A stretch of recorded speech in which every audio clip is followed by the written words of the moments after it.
So welcome to the online class of Nadi Astrology. So today we will see a very important and very simple topic, that is Nadi matchmaking.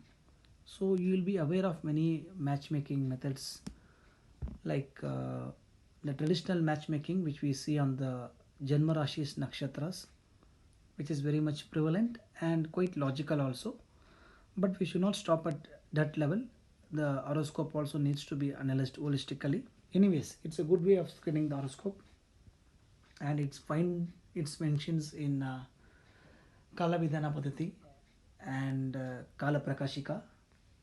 All those books I mentioned the usage of the marriage compatibility.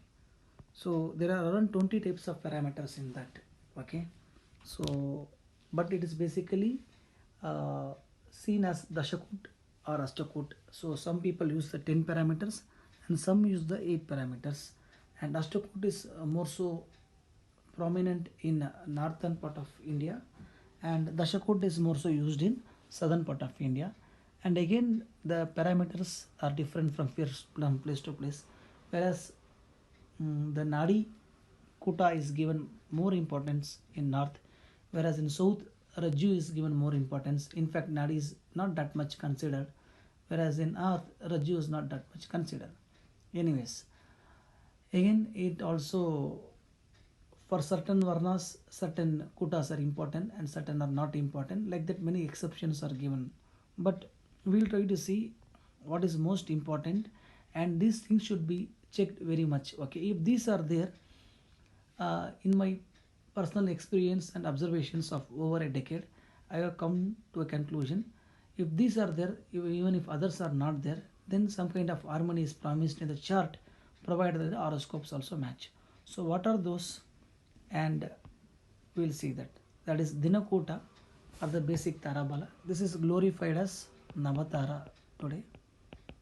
Okay, and where from the girl, if the boy's nakshatra is 357, like that, it is avoided, because they're basically Vipattara, Pratyaktara, and Naidanatara or Vadatara. The next is Ganakota, which is again classified in three types: the Rakshas Gan, or the Manushyagan, and the Devagan. So like that, so we can just assume logically, like the Devagan and Rakshasgan will not mingle, or it is not good for them to go together. Even the Rakshasgan and the Manushyagan, here again there are some exceptions. Like that, the Ganakuta is all about. Then Yoni is basically for the sexual happiness, like Yoni of what is that? Which are enemy to each other should not be preferred. For example, what can we say? The lion and the elephant, like that, the snake and the mongoose. So this is not to be paired. That is what Yoni. But Yoni itself is a bigger subject. You cannot limit itself only to the uh, enmity. Even there is male Yoni, female Yoni. Then matching between the male and female Yoni would be much preferred, rather than matching with the same unis of male, male, or female, female. Then we have the Rashi Adhipati. Again, this is one of the very important thing.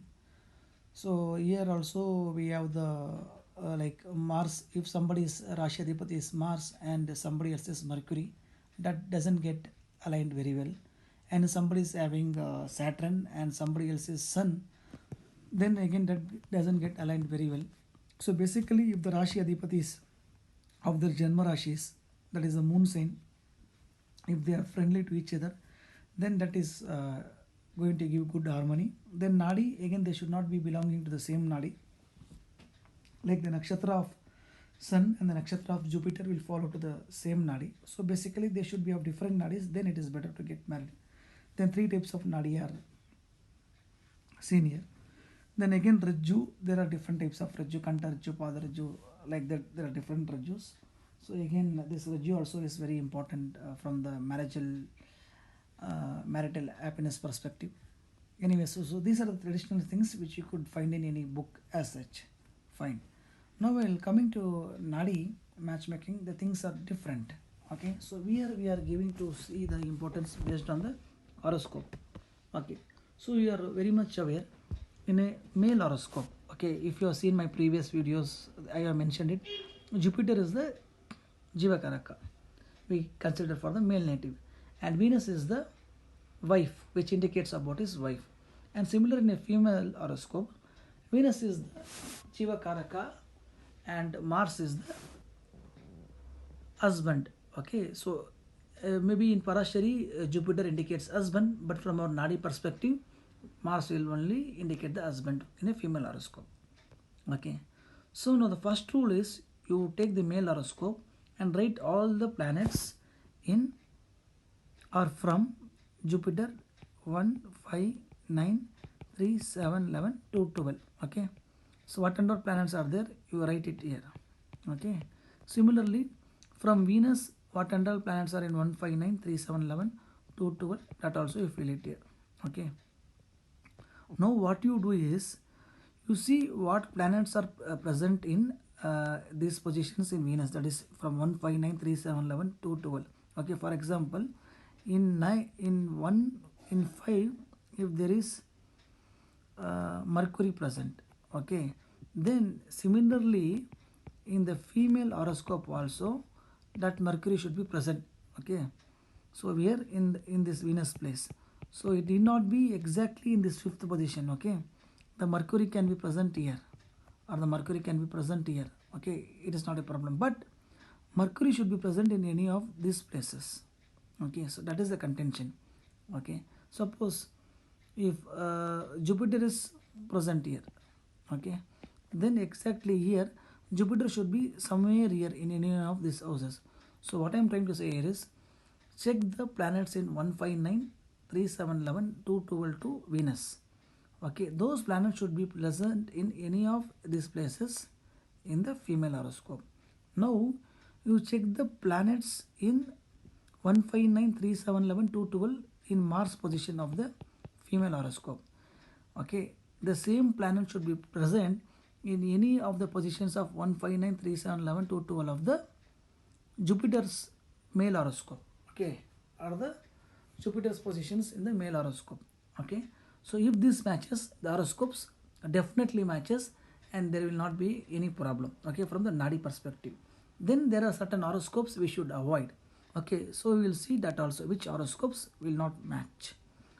So now we take this is a male horoscope and let us consider and or assume Venus is in Mesha Rashi. Okay, from this Venus you check in the female horoscope. Okay, the Mars, which is the indicator of husband, should not be in 4, 6, 8, 10. So typically where and all Mars should not be here, it should not be there here, it should not be there here, it should not be there here, and should not be here in the female horoscope. So that is what I mentioned. In these places the Mars should not be there. Then we will take one more example. If Venus is here in a male horoscope, then where similarly from this position in 4, 6, 8 and 10 in a female horoscope, Mars should not be there. Okay, so this horoscope will definitely not match and there will be some disturbances. Okay, unless and until there is very strong positive aspect, they are going to have negative influences. Like this, many other rules, simple rules we'll discuss in the coming classes. If you like the video, kindly like the video and subscribe it if you are not subscribed. Thank you for your support always.